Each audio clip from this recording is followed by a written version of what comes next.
modelando Dewotain 520, grupo de chassé, segundo 7, cuarta escuadrilla, SPA 78.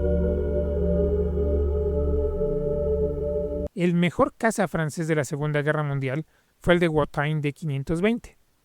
Fabricado en pequeñas cantidades antes de la derrota de junio de 1940, simbolizó, sin embargo, los aciagos días de Vichy, cuando su producción continuó, y equipó los grupos de caza en el territorio metropolitano, así como los de África.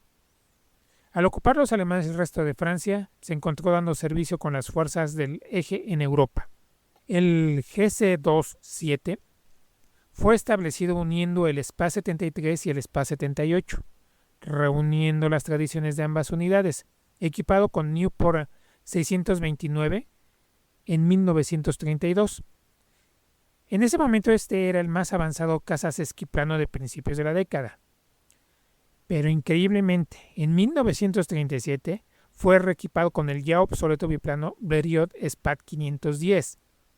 Peor aún, la nacionalización de la industria aeronáutica causó tal caos que prácticamente ningún caza monoplano moderno fue introducido a la producción, sino hasta ya muy tarde, y algunos como el Caudron definitivamente no eran aptos para el servicio.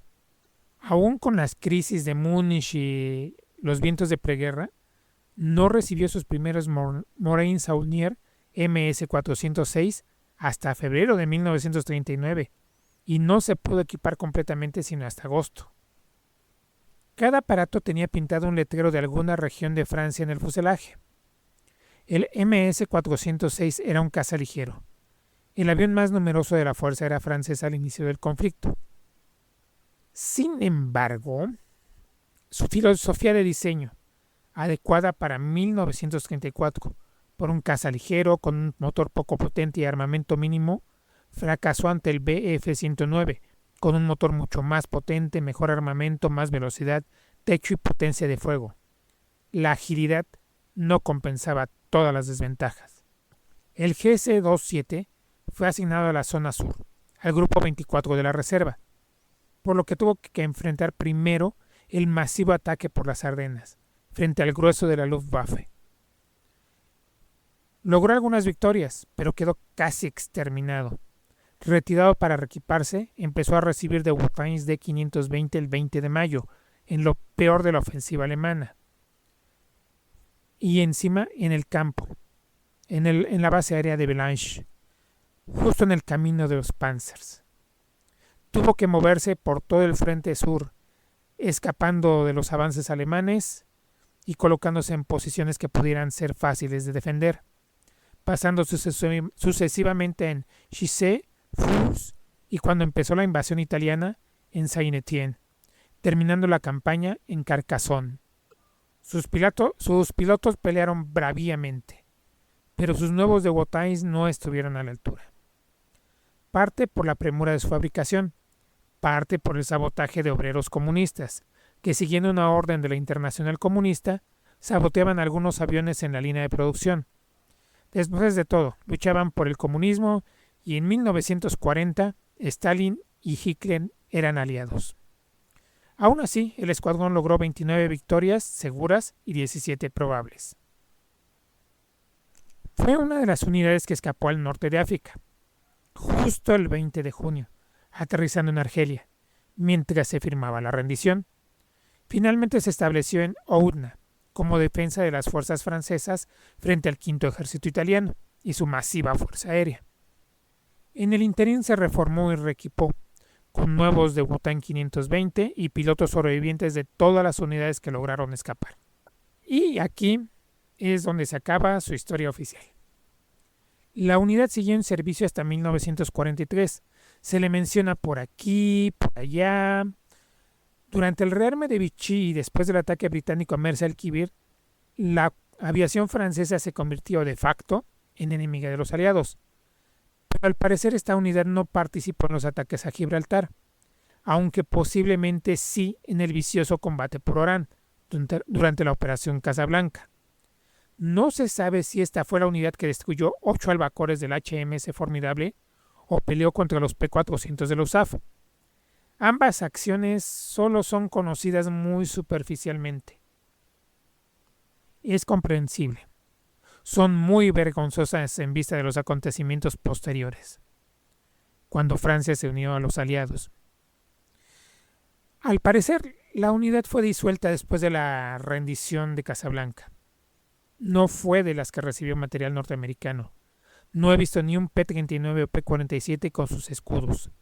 La Pantera Negra jamás volvió a aparecer en ningún aparato francés. Es posible que fueran demasiado leales a Pétain y fueron purgados. Modelismo. Este es el viejo modelo de DSN, usando el viejo molde de Flock, fabricado en la Unión Soviética. Conseguí algunos de ellos hace tiempo. El molde es muy típico de esa época, pero con la baja calidad de las fábricas rusas de ese momento. El Buxar solo tiene 2 colores. Las calcomanías son de muy baja calidad y el capacete es muy grueso y en algunos ejemplares venía ahumado. Aún así, con la desaparición de la serie Heller Musée de los 80, en los 80s, era el único que pude conseguir. Por otro lado, los defectos de un modelo son una invitación a que un modelista los mejore. Galería. Para lograr los colores exactos de los aviones franceses, no hay un paquete de pintura con los colores exactos. Es necesario usar pinturas de marcas y estilos diferentes, porque simplemente no se conseguían los colores exactos en los 90s. Así usé 3 marcas de pintura: Polis y Gunze acrílicas, Testors de aceite. Sé que esto viola el principio de que toda la pintura debe ser ya sea acrílica o de aceite, pero si se deja secar por un par de semanas se puede cubrir después con barniz acrílico para emparejar y se le puede dar una mano de barniz de aceite también. O bueno, se le podía dar cuando existía. El esquema es el temperado francés, gris, chocolate y verde, pero no es el manzana. No sé si era un error de la fuente o falta de disposición de colores para los aparatos reales en África. En los 90s el verde manzana parecía no estar tan bien comprendido por los fabricantes, porque su nombre que aquí, en otros idiomas, se interpretaba como una arena. Así que es muy probable que quien dio la información de este modelo con este verde oscuro tan raro, tal vez estuviera equivocado, no lo sé. Este modelo de DZN, que es el viejo molde de Frog, fue ensamblado en Querétaro, cuando la terminal de autobuses estaba aún frente a la Alameda. Me quedé en el enorme hotel que estaba cerca y disfruté de un buen descanso ensamblándolo y pintándolo. Las calcomanías son del modelo, la pantera y el número a pincel.